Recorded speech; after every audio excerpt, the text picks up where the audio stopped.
देखिए भैया, हाँ जी। हम गायक प्रेमी प्रयाग अच्छा, तमाम भोजपुरिया समाज के हम पैर छू के प्रणाम करतनी है जय हो भैया। जय हो।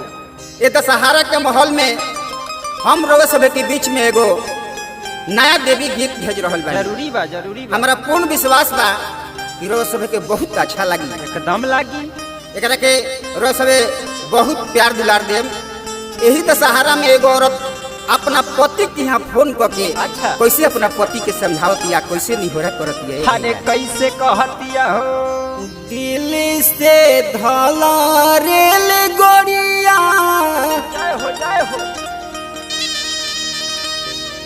तू आव पूजा पाठ करे हो। अरे आ जाना, काहे के तरसौले बाड़ा। ए राजा कलसा मंगोले बानी घरे, तू आव नवरात्रि करे हो। अरे सैया आवो ना। अरे आ जा हो। दिल्ली से धला रेल गोड़िया तू आव पूजा पाठ करे हो। दिल्ली से धला रेल गोड़िया तू आव पूजा पाठ करे हो। ए सैया कलसा मंगोले बानी घरे, तू आव नवरात्रि करे हो। कलसा मंगोले बानी घरे, तू आव नवरात्रि करे हो। आवे राजा दिल्ली से धला रेल गोड़िया तू आव पूजा पाठ करे हो। दिल्ली से धला रेल गोड़िया तू आव पूजा पाठ करे हो। ए सैया कलसा मंगोले बानी घरे, तू आव नवरात्रि करे हो। कलसा मंगोले बानी घरे, तू आव नवरात्रि करे हो।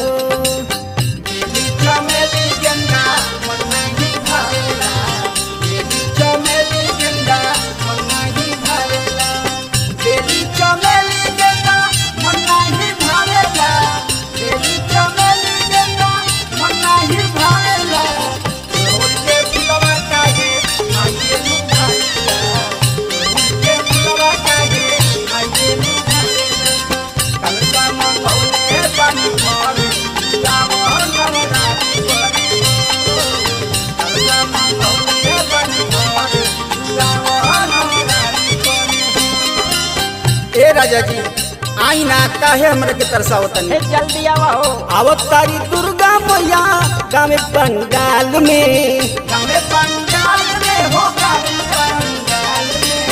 नारियल चढ़ावल जाई बांधी के रुमाल में हो।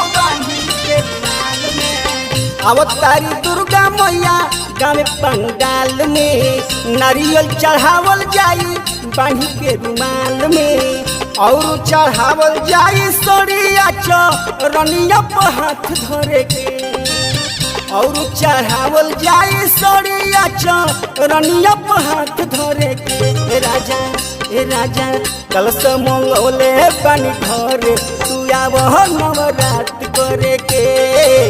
कलसा मंगोले बानी घरे, तू आव नवरात्रि करे के।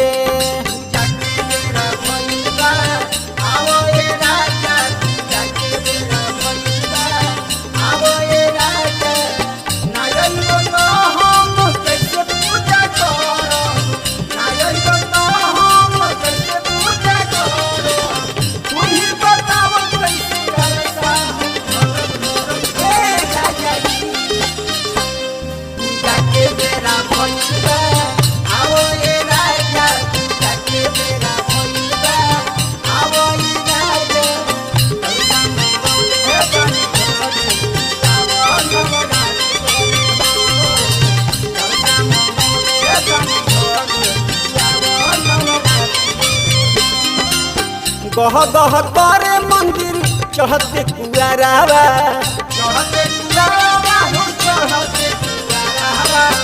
आसन लगौली मैया निमिये ऊपरावा।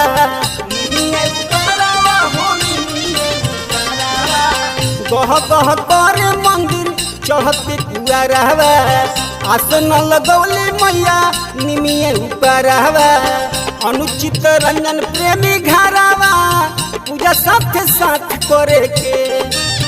अनुचित रंजन प्रेमी घरावा पूजा साथ साथ करे के राजा ए राजा कलसा मंगौले बन घर तू आव नवरात करे के कलसा मंगौले बन घर तू आव नवरात करे के दिल्ली से धला रेल गोरिया तू आव पूजा पाठ करे हो दिल्ली से धला रेल गोरिया तू आव पूजा पाठ करे हो ए सैया कलसा मंगौले पानी घरे तू आव नवरात करे हो कलसा मंगौले पानी घरे तू आव नवरात